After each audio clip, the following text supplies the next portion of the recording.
Muri Kenya hari umugore wakoze ibidashoboka cyangwa se ibyo twakwita ibidasanzwe. Yakoze agace kose akagira k'abagore gusa, ndetse nta mugabo n'umwe nanjye ubwanjye washobora kwinjiramo. Uyu mugore ninde? Ni gute yakoze aka gace? Ni ukubera iki nta mugabo wemerewe kwinjiramo?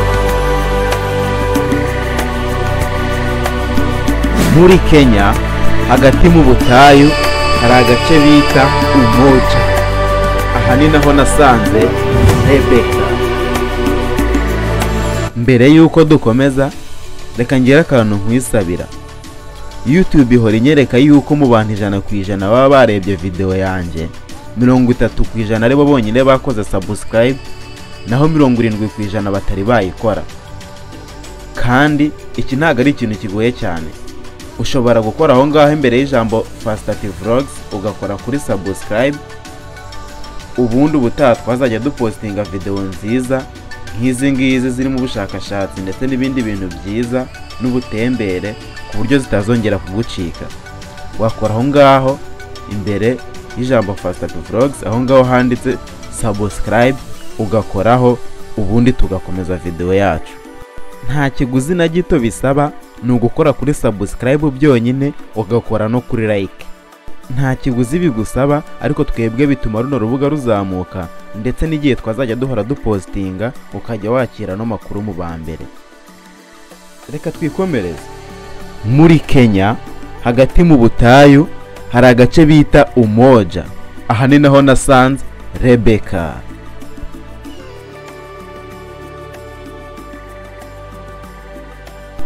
Mu myaka 30 ishize, Rebeka yagize urushako rubi, yakubitwaga n'umugabo ndetse agafatwa nk'ikindi kintu kitari ikiremwa muntu. Yagerageje kureba muri sosiyete, yaje kubona ko atari we mugore wenyine ubayeho muri ubwo buzima bubi bumeze gutyo. Ntiyari umwe. Ni ibintu bisanzwe kuba umugore yakubitwa, ni ibintu bisanzwe kuba umugore yafatwa ku ngufu, ni ibintu bisanzwe ku bakobwa gushyingiranwa ari abana, ndetse ni ibintu bisanzwe kuba bakatwa imyanya y'ibanga ari abana. Mbega mu muco wa Samburu ni umuco gukebwa ku bakobwa igihe bitegura gushyingiranwa cyangwa se gushaka. Ndetse byari ibintu bisanzwe ubwo Rebeka yasabaga ubuyobozi kubarinda guhohoterwa n'abagabo babo, nta n'umwe wigeze agira icyo abikoraho. Mbese isi yasaga nk'iye bihindukiriyeho. Umunsi umwe Rebeka yakoze agatsinda k'abagore basaga 14 bafata umwanzuro wo gukora isi yabo bonyine. Abagabo bose bari babakikije bibashije uburyo ibyo bintu byashoboka kuri abo bagore bonyine. Bakagira bati ni abagore, kandi abagore nta mbaraga bagira, nta n'ubushobozi bagira. Ariko Rebeka n'abagore bagenzi be batumye buri wese utekereza gutyo abona ko yibeshye. Baravuze bati nta bagabo tugikeneye, ubwacu twabyishoborera. Bafashe agace kamwe k'ubutaka kiswe Umoja cyangwa se ubumwe, ndetse bakoresheje amaboko yabo bubatse buri kimwe. Bubatse amazu mu ibumba ndetse no mu biti, bakora inigi zo mu ijosi ndetse n'ibindi bintu by'amasaro, bakabigurisha abakerarugendo kugira ngo babone amafaranga. Ndetse bashinze n'ibigo by'amashuri kugira ngo bajye biyigishiriza abana babo. Bigishije abana b'abakobwa gukura bumva yuko ubwabo bishoboye kuba baba abagore ndetse badakeneye abagabo, bakibeshaho mu buzima bwabo bwose. Muri aka gace abagore bararirimba, bakabyina, ndetse bakarera n'abana babo bagakura nta mbaraga z'abagabo zigaragaye. Muri kano gace kabo. Nta mugabo n'umwe wemerewe kuba hano ndetse n'abakunzi babo ubwabo. Iyo babyaye abana b'abahungu barabarera bagakura, bageze imyaka 18 bakava muri uwo mudugudu, bakava muri ako gace kugira ngo bakomeze bakurikiza amabwiriza yuko nta mugabo wemerewe aho ngaho. So abagabo bagize gutya bagira ishyari, barigirira abo bagore, nabo ubwabo bahita bashaka agace hafi neza neza yako ngako kabo, nabo bahubaka amazu, bahubaka umudugudu nawe umeze nk'uwo nguwo wa Umoja.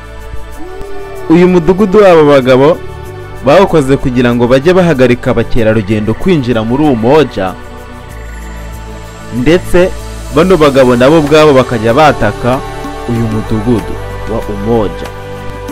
Ariko Rebeka ndetse n'uburi mugore wese uri hano bafite imbaraga, bakoreye amafaranga menshi barayabika, barangije baza kugura niyo midugudu yose yari yarakozwe n'abo bagabo.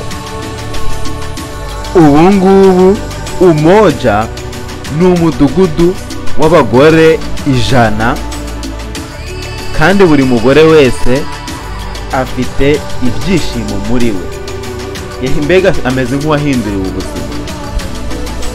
Ibi ngibi rero nibyo bishobora kuba buri mugore wese aramutse agize amahirwe, bagera ku nzozi zabo, bashobora kubaka sosiyete, bashobora kuyobora, bashobora no gukora bizinesi bakabona amafaranga kandi zikagenda neza. Ariko iyo urebye usanga mu duce tumwe na tumwe ku isi abagore badashobora kubona ayo mahirwe ngo berekane yuko bashoboye. Abagore bari mu buzima bubi cyane mbere yuko bashingwa no mudugudu, barakubitwaga n'abagabo babo bagasererezwa buri kimwe cyose, ndetse ntibabonaga n'amahirwe yo kwerekana yuko bashoboye kugira ngo bakore ibyo bakora mu mahoro batuje. Guverinoma ziba zikwiye gushyiraho amategeko arengera abagore ndetse akabarinda, akabaha n'amahirwe yo kwiteza imbere.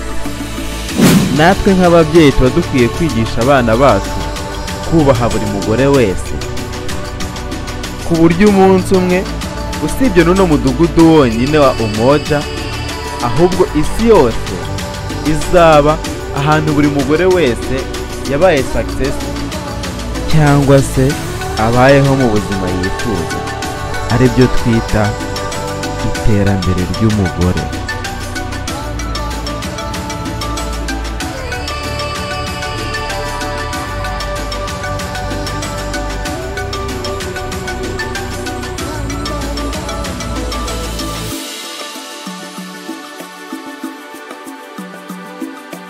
Mwakoze kudukurikirana ahantu soreje video yacu, kandi nifuza kuzakomeza kubagezaho n'izindi nyinshi. Buri wese rero namusaba utari wakora subscribe kuri no YouTube channel akoroho subscribe ndetse liking video yacu, ajye no muri comment atwandikira igitekerezo cyangwa icyifuzo cye. Murakoze naho butaha. Yari umuhungu wanyu Faster P Vlogs.